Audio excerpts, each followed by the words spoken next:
Bonjour et bienvenue sur la chaîne Feel the Game pour une nouvelle vidéo consacrée à Horror à Arkham, le jeu de cartes évolutif.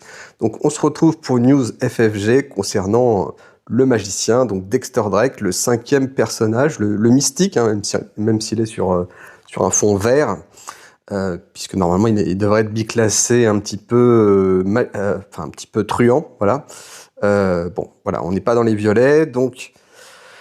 Dexter Drake, qui est-il? Donc, il nous le présente rapidement. C'est un magicien. Alors, c'est un magicien qu'on avait déjà vu dans la précédente collection, qui était, je crois, alors je sais plus si c'était le Cercle Brisé ou Innsmouth, je sais plus, et donc qui était le mystique de la boîte. Donc, il le recycle en modifiant quand même ses caractéristiques. Je mettrai peut-être en vidéo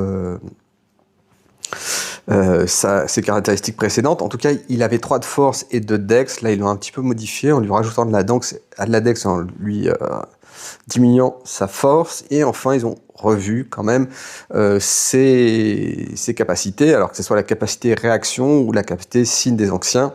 Donc, cette fois-ci, quand vous avez Dexter Drake, alors, on remarque déjà qu'il a 5 en volonté, donc c'est toujours un bel atout quand on est... mystique, d'avoir 5 en volonté, vu que tout, et encore plus on va le voir dans cette collection, est orienté sur la volonté. Donc ce mystique, il est plutôt bien pour un mystique dans le sens où il a vraiment 5 de volonté. Alors le 2 d'enquête, voilà, ça arrive, et ils ont mis son 3 en dex plutôt qu'en force. Bon, voilà, l'un comme l'autre, dans les deux cas, c'est en cas de crise. Si vous n'avez pas de quoi gérer un monstre, effectivement, ça reposera plus sur l'agilité que sur la force, donc c'est plutôt pas mal. Donc il est un peu plus fort, je trouve, à mon sens.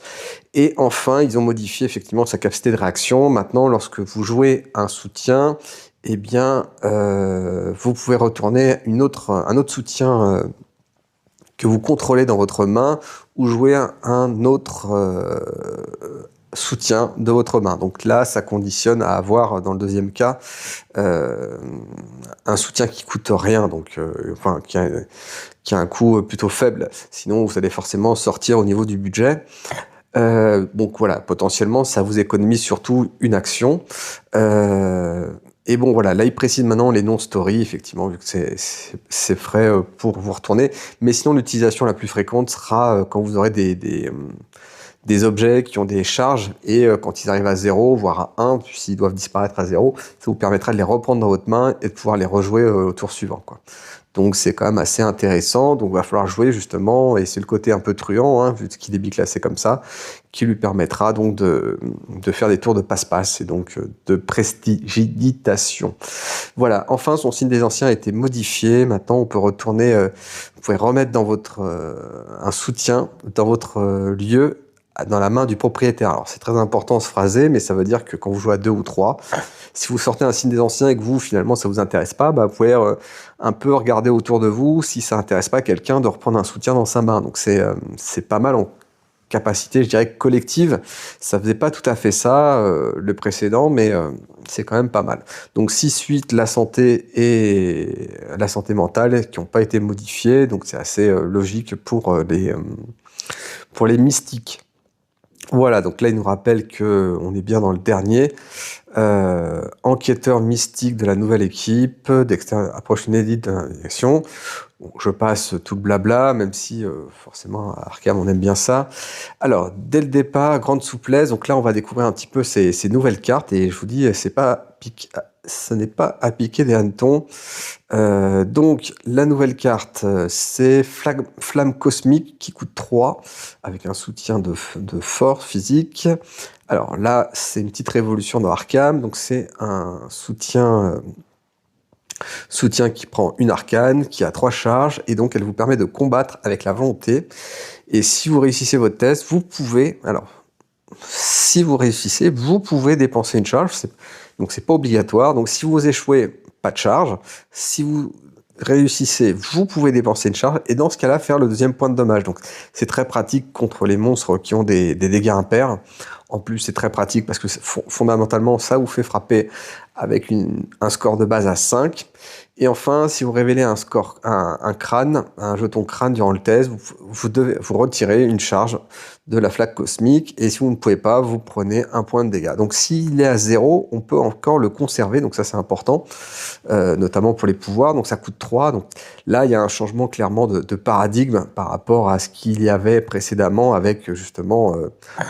évidemment, le flétrissement, voilà, ça allait m'échapper, mais précédemment, je crois qu'on avait peut-être plutôt 4 charges et on faisait systématiquement 2 dégâts et si on piochait un symbole quelconque, on prenait une horreur supplémentaire. Donc là, c'est pas tout à fait la même chose. C'est beaucoup plus facile à utiliser, c'est beaucoup plus malléable, beaucoup plus versatile. Alors, je crois que ça venait déjà des dernières campagnes, donc ça a été un peu testé. Mais effectivement, c'est beaucoup plus souple et durable finalement, puisque finalement, même si vous n'avez plus de charge, ou si vous reste une charge, vous pouvez garder votre objet pour continuer à taper à 5. Alors vous ferez qu'un point de dégâts, ce qui n'est pas beaucoup, mais ça fera quand même une grosse différence si vous devez combattre. Donc c'est vraiment une carte à chercher et que vous allez garder potentiellement toute la partie, quoi. Donc très puissante, avec un changement de paradigme pour les mystiques, et qui va les rendre, à mon sens, plus puissants, mais peut-être un peu moins aléatoires à jouer, parce que les mystiques, ça a toujours été ça un peu leur problème, c'est si vous n'arrivez pas à sortir vos bonnes cartes rapidement, c'est compliqué pendant toute la partie, quoi. Ensuite, manteau de résonance, soutien qui coûte 3. Quand de l'horreur est placé sur le manteau de résonance, vous pouvez faire un point de dommage à un ennemi dans votre localisation. Donc là, c'est le pouvoir qu'on avait avec une des investigatrices de base, qui est de pouvoir faire un point de dégâts à un ennemi dans votre localisation, donc vous n'êtes pas forcément engagé avec, mais si vous prenez une horreur pour une quelconque raison, eh bien vous pouvez...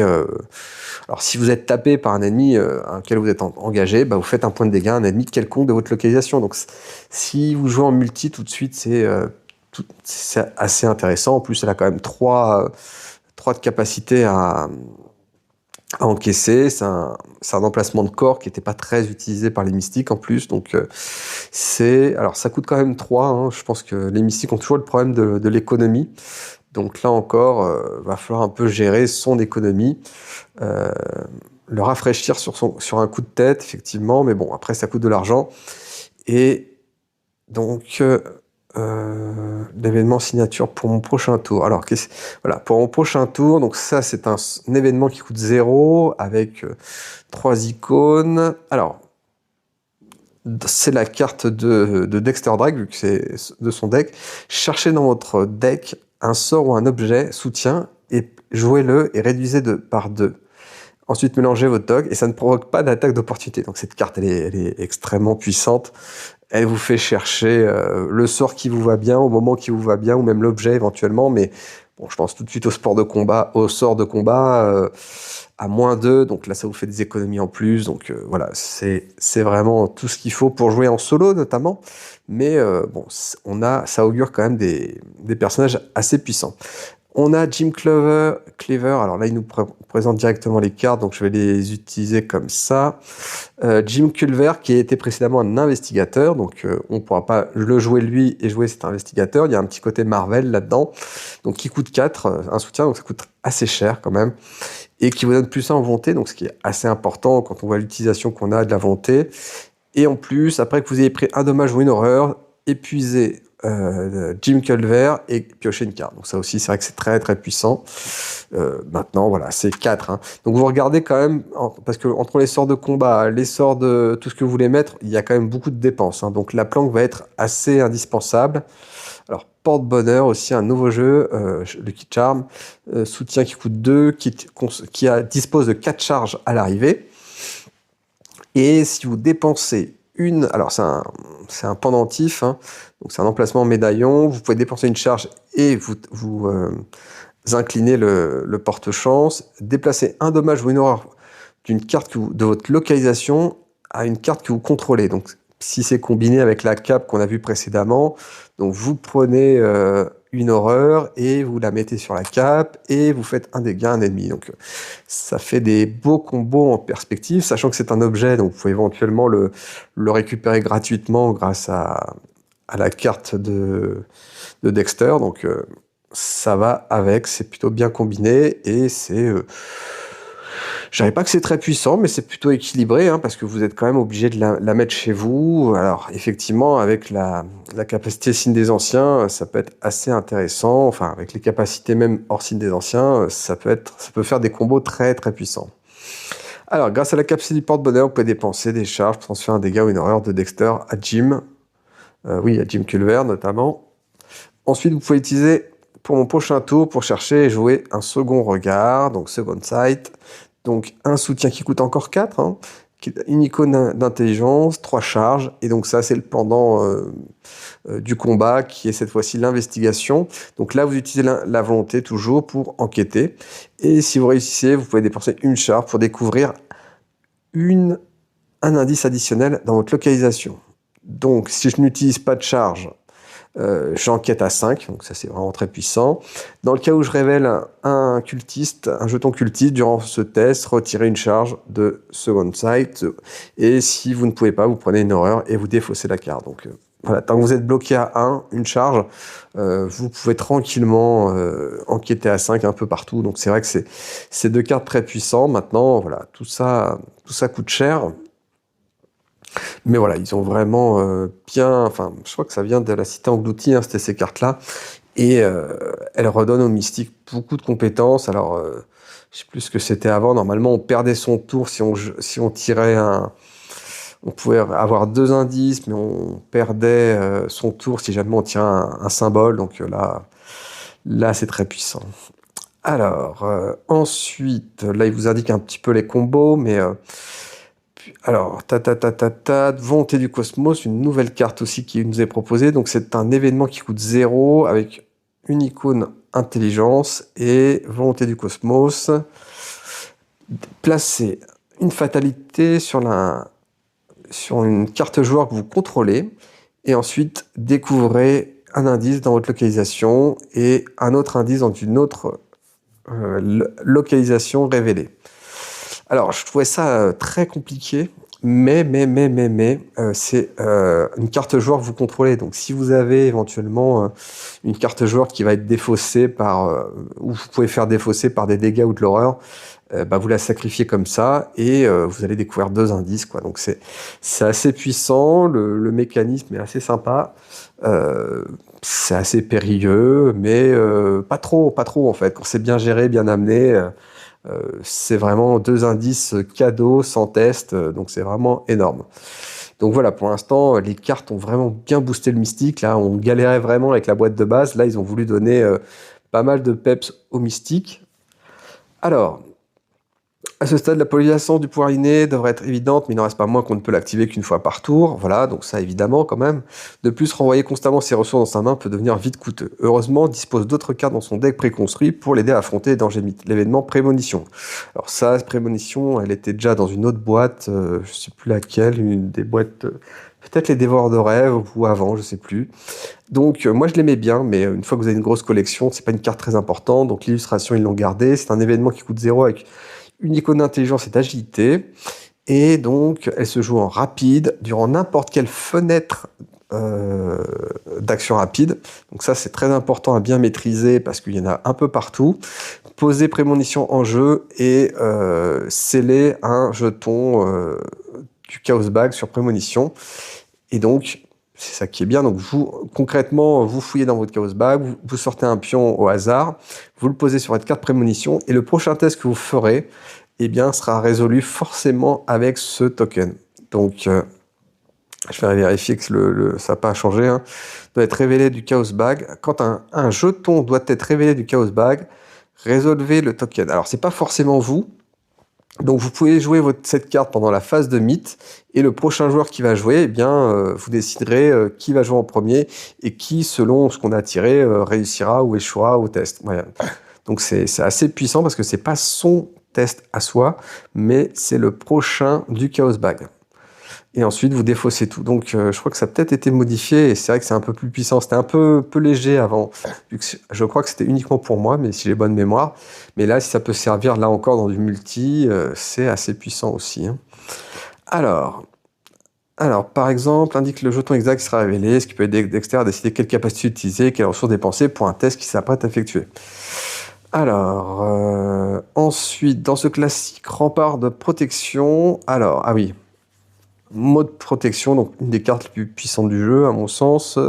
Un événement qui coûte 1 avec une icône libre. Elle permet d'annuler une faiblesse, enfin une non-faiblesse, enfin une carte traîtrise qui n'est pas une faiblesse. Et si vous l'annulez, vous prenez une horreur, quoi. Donc c'est vraiment une carte qu'on peut mettre à toutes les sauces dès qu'on peut, des mystiques, parce qu'il y a des cartes effectivement assez dévastatrices, comme celle qui pose une fatalité, hein, même si elle sera peut-être revue dans les sets de base. Donc une carte quand même assez puissante. Alors, ensuite, protection à tout précieux. Ensuite, autre carte qui nous est proposée pour la boîte de base.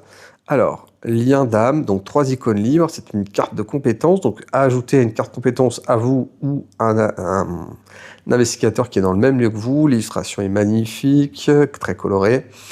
Et en coup additionnel, vous devez prendre une horreur. Voilà, donc si vous le combinez avec la cape, ça peut être sympa. Mais voilà. Voilà, c'est équilibré, je trouve. Hein. Prendre une horreur pour avoir 3 icônes, c'est équilibré. Au prix d'un point d'horreur, et donc avec les astuces de Drake, ça peut être intéressant. Alors enfin, si le lien d'âme est indisponible, vous pouvez disposer de quelques ressources supplémentaires. Intuition spirituelle, donc intuition spirituelle, c'est un soutien qui coûte 2 avec une icône de volonté et de force. C'est un talent. Dépensez une ressource et vous gagnez plus 1 en volonté pour ce test de compétence, et plus 2 s'il s'agit d'un sort ou d'un rituel. Et ça marche aussi pour la force, avec un plus 1 et plus 2 en force lors d'un compétence ou rituel. Bon, je vois pas trop en quoi ça peut servir, mais voilà, pour la volonté, vous pouvez la booster. Alors ça coûte 2. Vu que l'économie, c'est peut-être un peu compliqué à utiliser, mais bon, pourquoi pas. Alors, comme vous le constatez, les possibilités de ce magicien sont infinies. Son spectacle ne fera que s'épanouir avec le temps. Alors, les vétérans se souviendront peut-être que la version originale de Drake ne pouvait inclure des cartes de voleurs dans son deck, et cette nouvelle version ne fait pas exception. Donc là, il confirme qu'il y aura bien des cartes truands. Et donc, si vous voulez les découvrir, faut regarder les cartes qui ont été dévoilées concernant Trish, la voleuse. Voilà, publié il y a quelques semaines. Donc, ensuite, la faiblesse, là, c'est important, parce que le Necronomicon en faiblesse pour Drake, c'est assez fort. Alors, vous allez voir... Alors, dès que vous la trouvez, vous la piochez, enfin, dès qu'il y a une phase de révélation, donc ça prend un emplacement d'icône arcane. Donc, si vous avez déjà 2 sorts, vous êtes obligé d'en virer un. Vous n'avez pas tellement le choix. Donc, déjà, en soi, l'effet n'est pas très agréable pour le magicien.